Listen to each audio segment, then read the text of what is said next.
Hi and welcome to episode 1 of Target Sighted. My name is Mike from Objective Secured, and today we're going to be covering a datasheet that is very near and dear to me, the Avatar of Khaine from Codex Eldari 2022.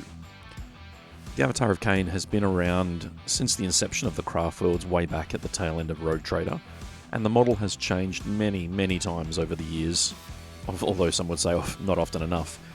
The original Avatar of Khaine actually came on a 25mm base and was smaller than a modern Wraithguard.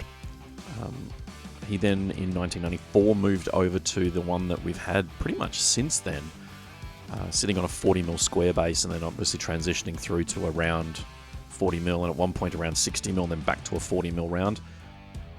The Forge World ones were released sometime in the early 2000s, one with a sword and one with a spear. And then last but not least, we have the brand new plastic Eldar Avatar kit, newly released. This kit is amazing.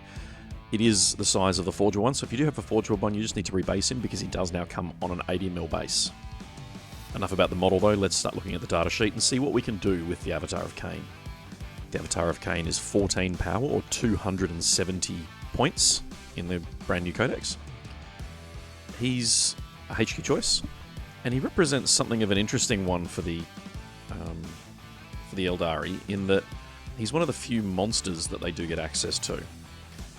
Outside of the Wraith Lords and the Wraith Knights, of course.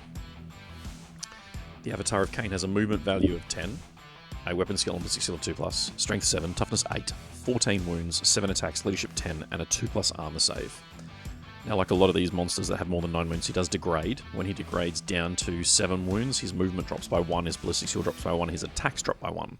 And this happens again when he drops to just 3 wounds to leave him at movement 8, ballistic skill 4+, and 5 attacks.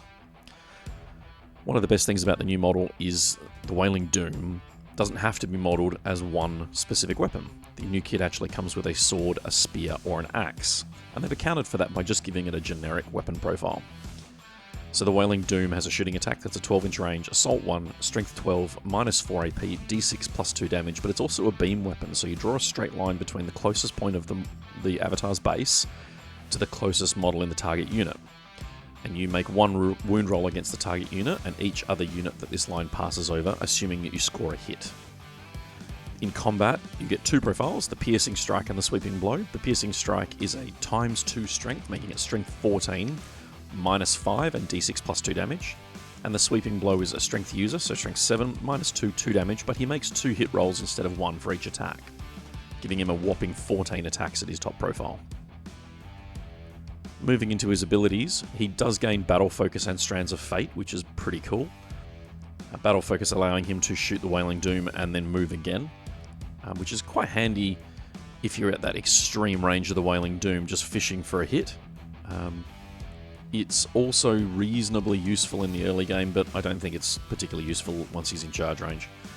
Strands of Fate is what keeps the Avatar being a machine in the games I've used him, allowing him to tank hits and score hits and wounds reliably.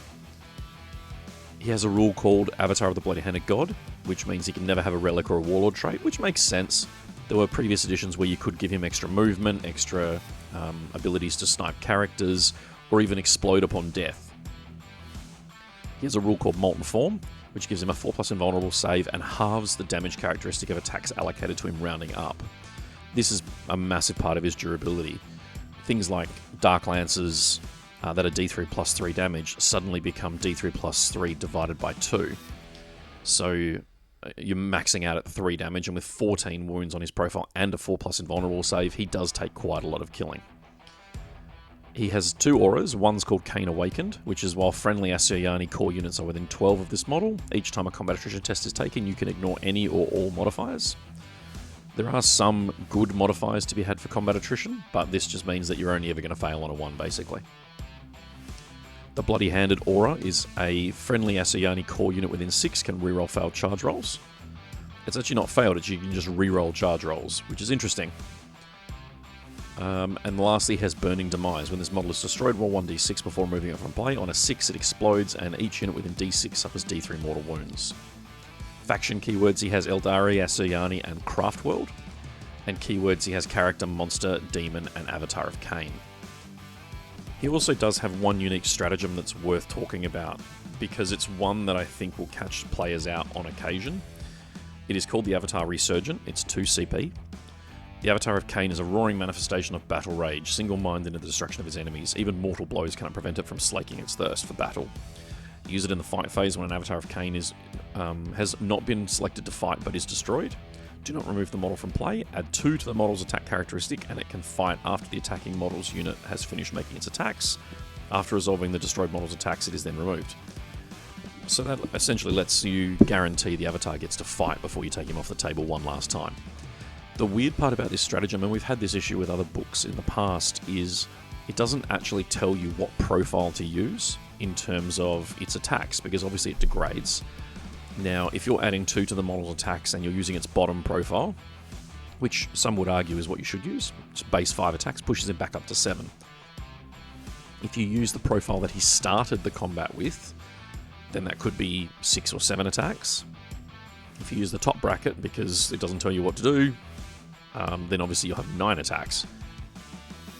I feel like the intent, and it is only a feel, is that it allows you to fight at your bottom profile, because ultimately, like I say, the only thing that changes on his profile for combat is his attacks, but it pushes him back to his top profile for that one swing of combat, so it does push him back to 7 attacks rather than 9.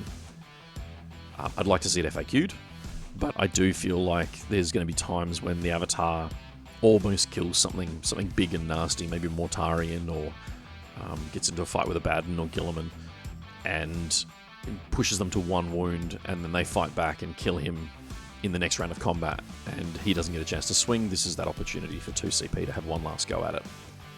It's a niche stratagem, but I can definitely see me saving a couple of CP if I feel like he's going to end up in combat with something like that where he could die, and I want to take them with me. So, is the Avatar a competitive choice? I'm going to say for the average Eldar army, probably not. Is he a good piece? Absolutely, and the model's fantastic, and that alone is enough reason to use him. It's certainly a reason why I'll be using him.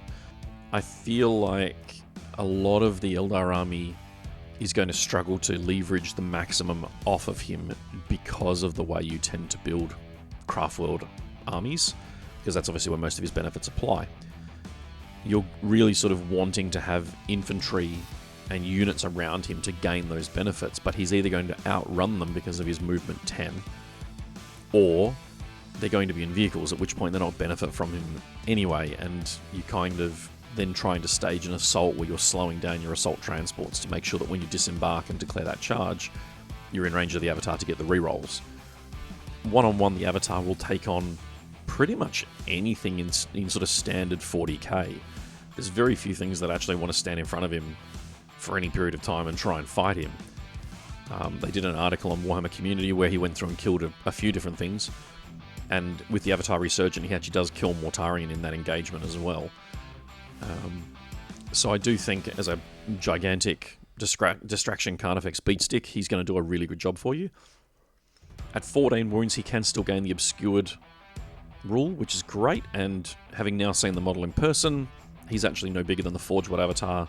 He's actually slightly smaller depending on how you build him, which means that hiding him on the table is actually a really possible exercise, depending on which head and weapon you choose to build it with. I can certainly see players building him with the unhelmeted head and the axe to minimise his profile for tournaments. I went with the spear and the classic head because it wouldn't be an Avatar if it wasn't the classic head, and I've always liked the idea of a spear in the Avatar's hands since I saw the first model in Rogue Trader, this is my homage to that model. So, should I take an Avatar in my army? Sure. Will you always do well with it? Unfortunately, I can't say you will.